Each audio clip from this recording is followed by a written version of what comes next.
This is the Scorecard, where you score the latest sports news and in-depth views. I'm Anton Roxas. On the Scorecard tonight, Ayala eager to make history anew in US Open. Draper and Pegula rock US Open, but Alcaraz and Raducanu in mixed doubles. Norman Black gets free hand to form Gilas SEA Games squad.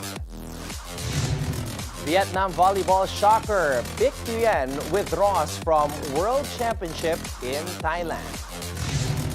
In WNBA, Sabrina Ionescu seals Liberty's first win over Lynx this season with insane 4-point play. In the NBA, Steph Curry ignites China tour in Chongqing. And our sports correspondent Sheila Salaysay reports on how modern-day Renaissance man Mikey Romero is making his mark in the world of polo. All the headlines and more on the Scorecard tonight, the 20th of August. Now, here's our roundup. Filipina tennis sensation Ayala is ready to return to the grand stage, set to compete in the main draw of the US Open, aiming to make history for the Philippines. Ayala comes off a shoulder injury suffered during the National Bank Open in Canada, where she also fell to Marketa Vondrousova in her opening match. The injury forced her to miss both the Cincinnati tournament and the Alberto GNP Seguros in Mexico. But she has resumed training at the Rafa Nadal Academy in Mallorca, Spain, just a week ago. Despite searching for her first Grand Slam main draw singles win, Ayala is expected to take the court again starting August 24 as the US Open qualifying stage continues. At Flushing Meadows, the court was alive with energy and laughs as Jack Draper and Jessica Pegula dominated men's world number 2 Carlos Alcaraz and Britain's Emma Raducanu, cruising 4-2, 4-2 in just 51 minutes, securing their quarterfinal spot. All while the players enjoyed every point and kept the spirit light. Raducanu struggled from the start, but between the intense points were smiles, high fives, and friendly banter, showing that despite the score, she was out for fun and competition. Draper's power and Pegula's sharpness dominated the court, but Alcaraz and Raducanu kept it sportsmanlike, celebrating good shots and sharing laughs after long rallies. The duo then crushed Medvedev and Andreeva 4-1, 4-1, who had taken out Novak Djokovic and Olga Danilovic, proving they're not here to play, they're here to win, all while enjoying every moment on the court. Next up, Swiatek and Rudd in the semifinals with the $1 million prize mixed doubles title on the line. This win sends a loud message. Draper and Pegula can take down the biggest stars when it matters most. And even in defeat, Alcaraz and Raducanu showed they're having fun, laughing, celebrating good points, and making every moment count beyond the scoreboard. Meanwhile, big news for Philippine basketball. Veteran mentor Norman Black has been given the green light to handpick and build a brand new Gilas Pilipinas team for the 2025 Southeast Asian Games.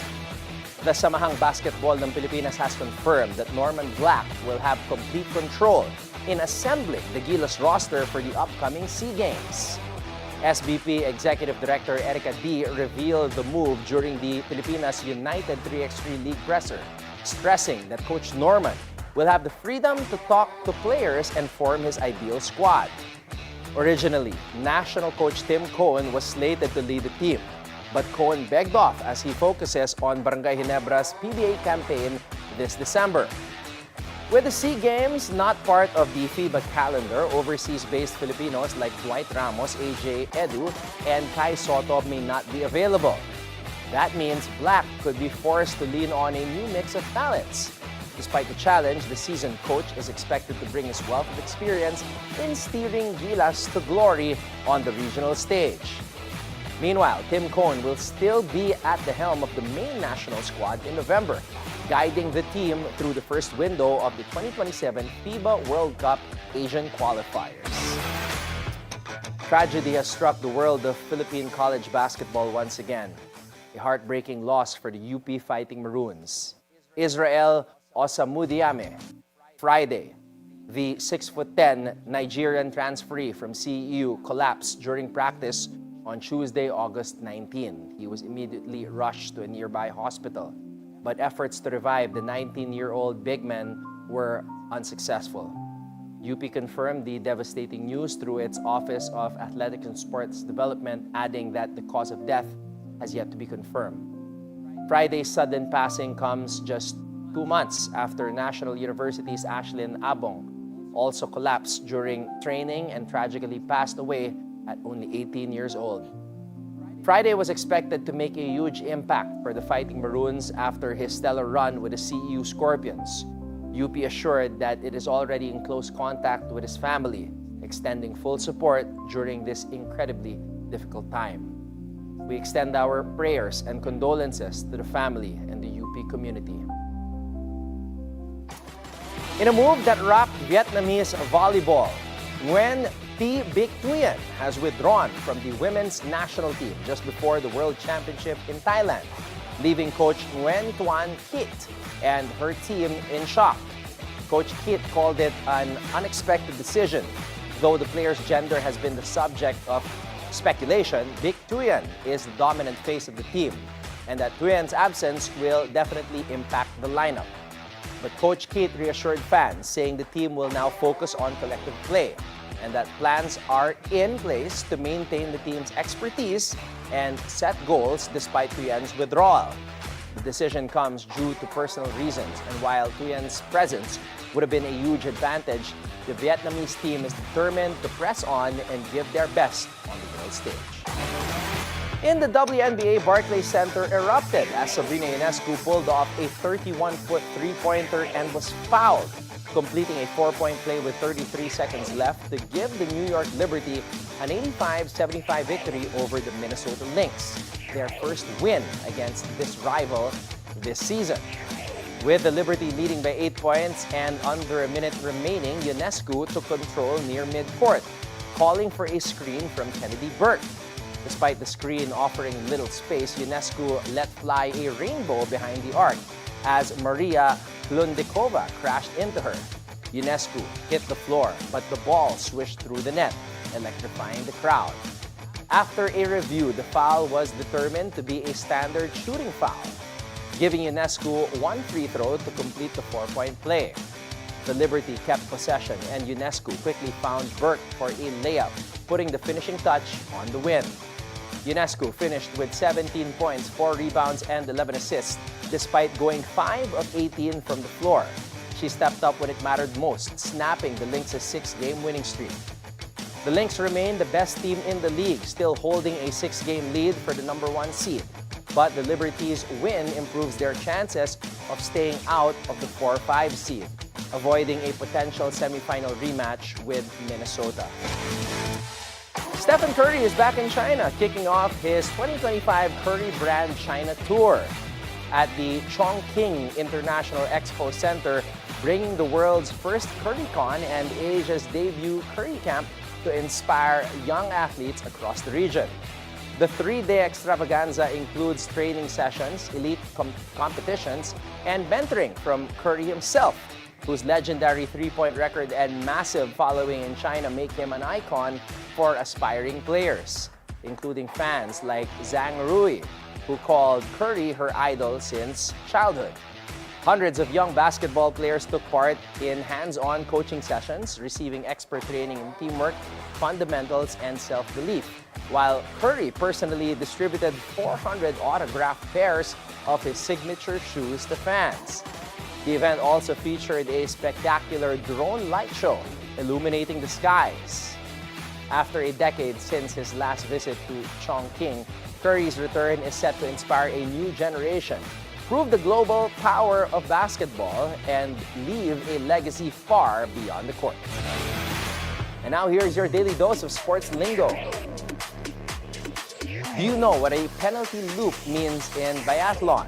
In biathlon, a penalty loop is a short extra loop that skiers must complete for every target they miss during the shooting part of the race. This loop adds time and distance to their run, making accuracy just as important as speed.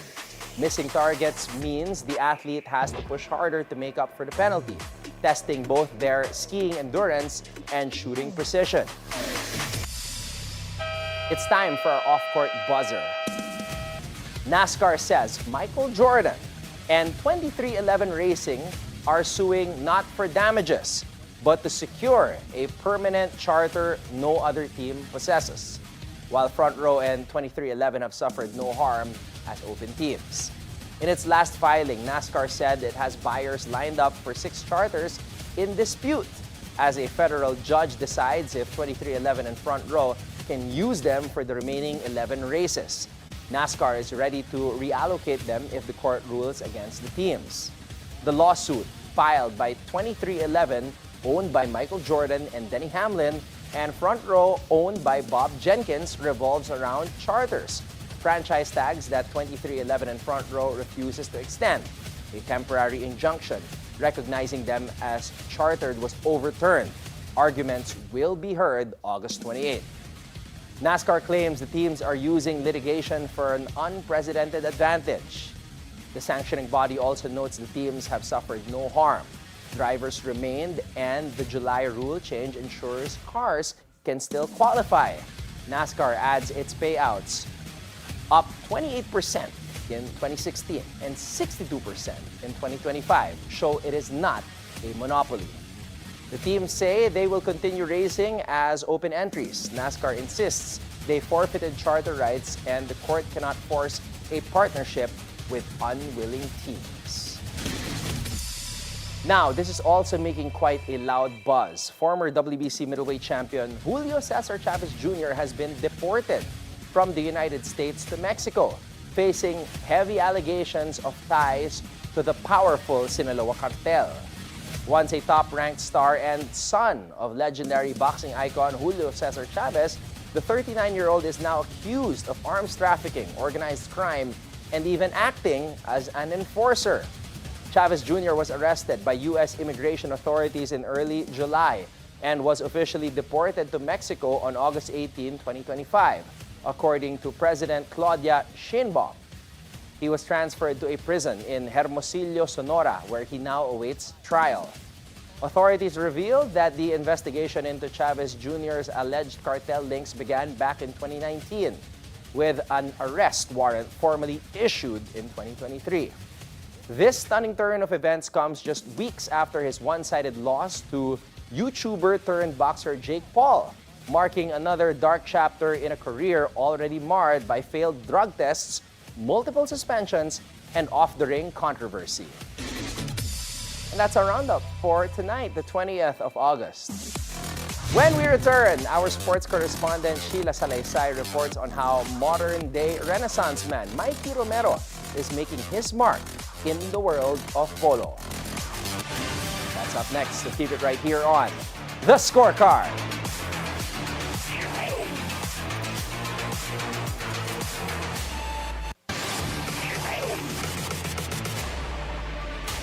You can say that he is a modern-day Renaissance man, excelling in various fields of his choosing. And this time, in the world of sports, our sports correspondent Gilas SEA reports on how Mikee Romero is raising the Philippine flag in the sport of kings, otherwise known as polo.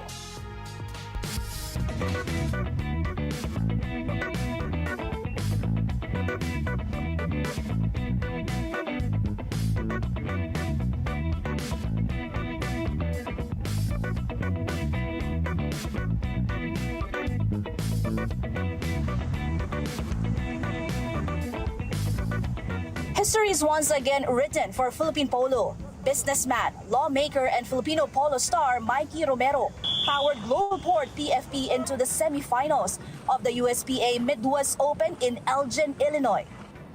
What a performance from Mikee Romero, delivering his best game on U.S. soil.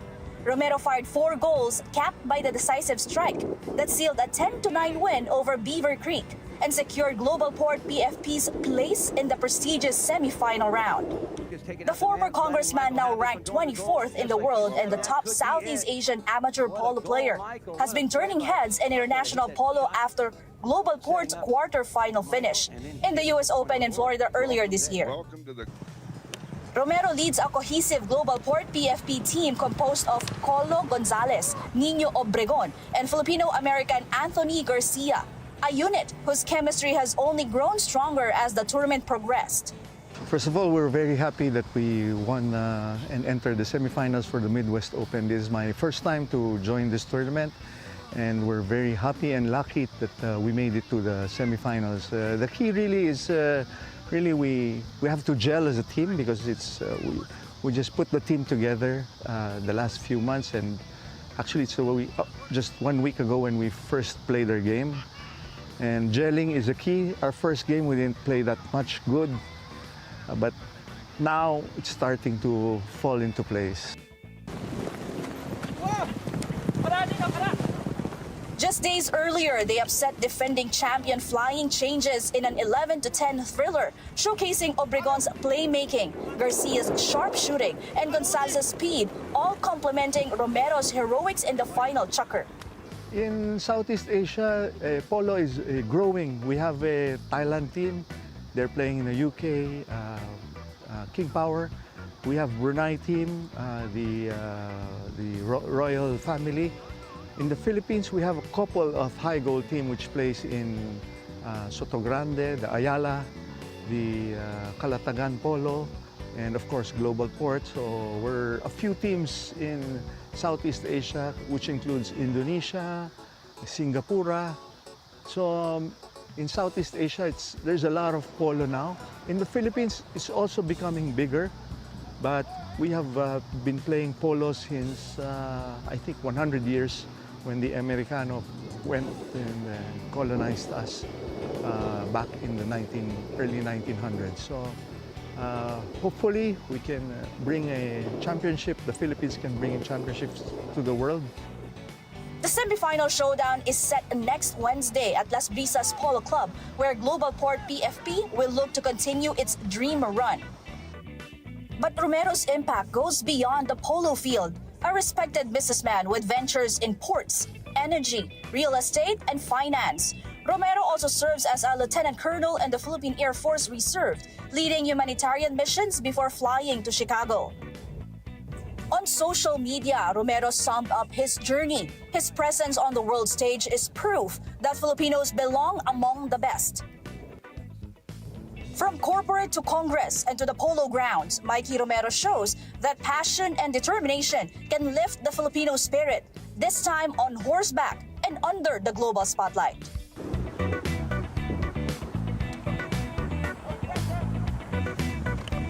Reporting for the Scorecard, Gilas SEA, Bilyonaryo News Channel. Up next, Dallas just sent a message, but the Sparks aren't done yet. Can they rebound and stay in the playoff picture? Or will the slide continue? The clock is ticking, so stay locked in and keep your eyes on the prize.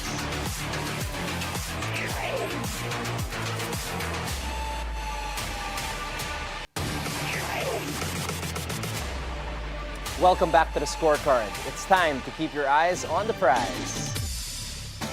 Let's not get it twisted. This isn't some end-of-season throwaway game. This is a crossroads. The Sparks still flirting with a playoff spot. Dallas, they're trying to salvage pride in a season that's been rougher than a no-call in the paint. And if you think this is a walkover, then you haven't been paying attention. Let's take a look at this. LA just took an L to the Mystics, but Derek Hamby, she showed out. 26 points, 7 dimes, full control of the floor. You're looking at one of the most complete forwards in the league right now. She's got the mid-range game, post-up game, transition. She's got it all. And she's been torching defenses for weeks. Now add Kelsey Plum into that mix, fresh off a 25-point night, and you've got a duo that can run with anybody. Now, on the flip side, Dallas just got cooked by Aja Wilson and the Aces. But don't sleep on Maddie Sigrist, career high 23 points. Now, she's been a quiet revelation in a tough year. And Paige Beckers, she's looking more comfortable every game.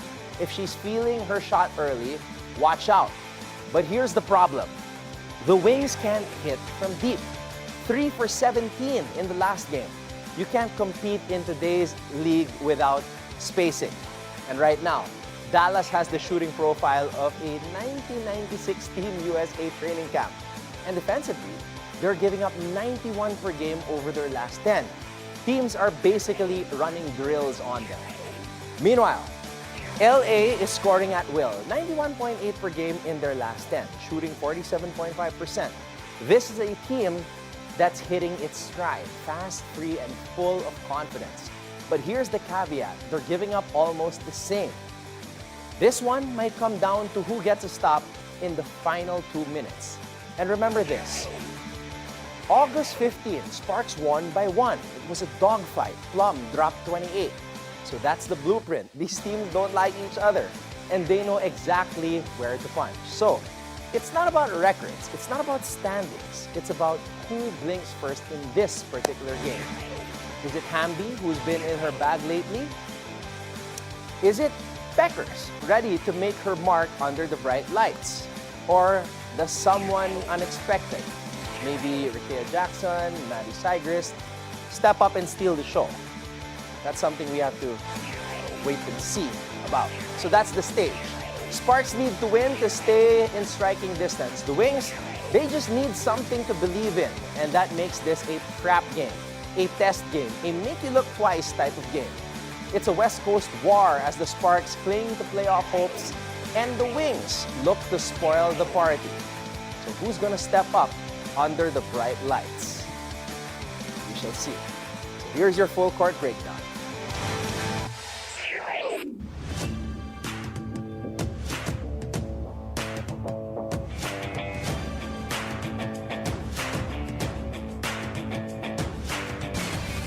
That's a wrap on our Sparks Wings preview. 2 teams, 2 directions, 1 court. The lights are bright, the stakes are real, and the clock's ticking. So tune in, lock in, and keep your eyes on the prize. Before we go, think on this. From the first player in history to win a Grand Slam title without dropping a set and shook tennis world at the 2021 US Open, Emma Raducanu once said, "I've been playing a lot freer. I just feel a real fire back and the desire. I feel like I've gotten my spark back." And with that, thank you for joining us tonight. We'll see you again tomorrow on The Scorecard, where sports is our business and business is our sport on the Bilyonaryo News Channel. This is Anton Roxas. Have a blessed evening, everybody. Good night.